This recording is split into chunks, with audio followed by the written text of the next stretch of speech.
Something horrible is happening inside of me, and I don't know why. My nightly bloodlust has overflown into my days. I feel lethal, on the verge of a frenzy.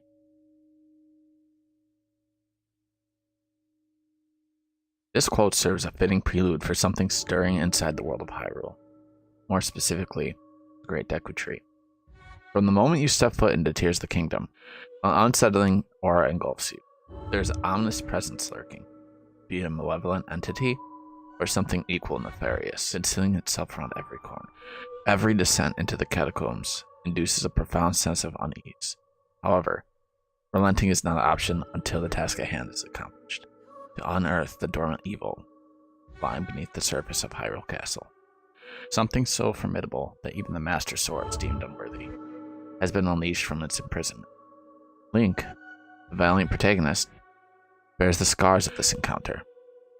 As the encounter concludes, the horror dissipates almost as swiftly as it appeared. Then you are sent to the overworld, bright and as inviting as ever, seemingly urging you to believe that the preceding events were inconsequential. Yet, within the shadows, a lurking danger awaits its moment to strike, exploiting your unawareness. But at the moment, ignorance feels like bliss. In this new land of Hyrule, as I delve deeper, I often mistake it for its predecessor, Breath of the Wild. The former exuded tranquility and radiance, although punctuated by anxious battles against Lynels or invading the relentless pursuit of Guardians. Nonetheless, these challenges could be effectively surmounted with a well-aimed ancient arrow. Thus far, the sense of urgency I once possessed has yet to manifest. Guardians have been eradicated from the land, and encounters with Lynels will be avoided effortlessly. However, the presence of a menacing creature like Gleeok discouraged from further exploration. I'll stay over here. It appears that the majority of the ominous gloom infiltrating Hyrule seldom manifests unless one ventures into the depths. Midway through the narrative, a newfound sense of empowerment envelops me.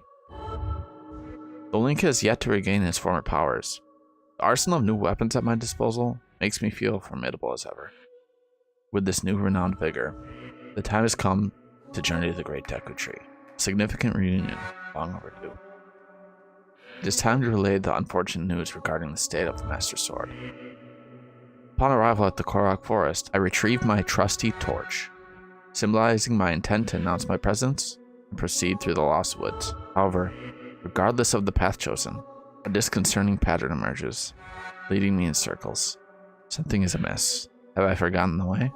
Or is an unseen force deliberately impeding my progress? The current approach proves fruitless, prompting me to resort to the contingency plan.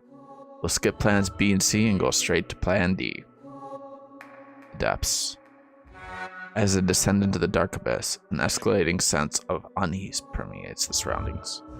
The light roots, once illuminating the area abundantly, appear insufficient. Even the trees that encircle the Great Deku Tree's roots in the depths deviate from their customary appearance, more reminiscent of the counterparts above. It seems as though their purpose is to deter travelers from their guardian. One can discern how its roots extend deep into the abyss, potentially reaching unfathomable depths.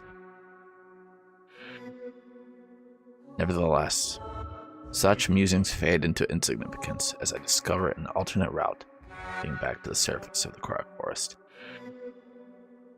Ascending, I cautiously poke my head out, ensuring I am not walking into an ambush. Alas, an eerie silence permeates the air, even more pronounced than usual. What provokes this prevailing desolation? As I approach a Korok to offer a greeting, I'm met with silence. The Great Deku Tree, who held a profound connection with Zelda, perhaps he senses her absence from our timeline, an absence that endangers this joyless atmosphere. Even as I draw nearer to the Great Deku Tree, it fails to offer its customary salutations. Instead, a profound sense of agony emanates, as though something gnaws at its very core. Is it plagued by burden on its conscience? Or is there a more tangible affliction? Venturing inside the tree, I perceive the encroachment of malice and gloom. Determined to alleviate the tree's suffering, I resolve to eliminate any Baka goblins causing its distress. Descending into the depths once again, the task feels familiar. For combating adversaries within the Great Deku Tree is a well-practiced routine. As I approach the bottom, an unexpected absence greets me. Could it be that the true threat lies outside, lurking within the depths and radiating this profound despair? However, I'm reminded of Patrick Bateman's haunting words. Before I can fully grasp the situation, it materializes, snatches me into its clutches. Numerous hands grip and inflict me with a sense of impending doom. A surge of urgency courses through me as an escape proves elusive. It relentlessly drains my life source, reaching a point beyond recovery. I'm inflicted with gloom. Just when I feel my end is near, the fairy I'd stowed in my pockets bestows to me its healing power, rejuvenating me. It is time to turn the tables on these malevolent entities. However, how can I break free from their clutches when one attack merely invites another? I realized that I had meticulously stockpiled resources precisely for this occasion, unleashing a barrage of bomb arrows upon the horde. Not one, not two, but what felt like hundreds of arrows viciously into the enemies, until they wither away like the Deku's leaves in autumn. Exhausted but relieved, I emerged victorious, having survived the onslaught that had nearly depleted my very essence. With a sense of relief, I plan to retrace my steps to the Great Deku Tree, seeking answers to this ordeal. However, my celebration proves premature, leaving me no time to recuperate. I come face to face with Ganon. He had been patiently waiting, aware of my inevitable visit to seek solace from the Great Deku Tree. Fortunately, he had underestimated me while overestimating his own power. Leaving a phantom to guard the tree instead, grave error on his part. Dodging and employing swift maneuvers, I gradually chipped away at the phantom's strength, while succumbing further to the encroaching gloom. Realizing that my time is limited, I consume a fortifying meal, augmenting my combat powers mid-battle.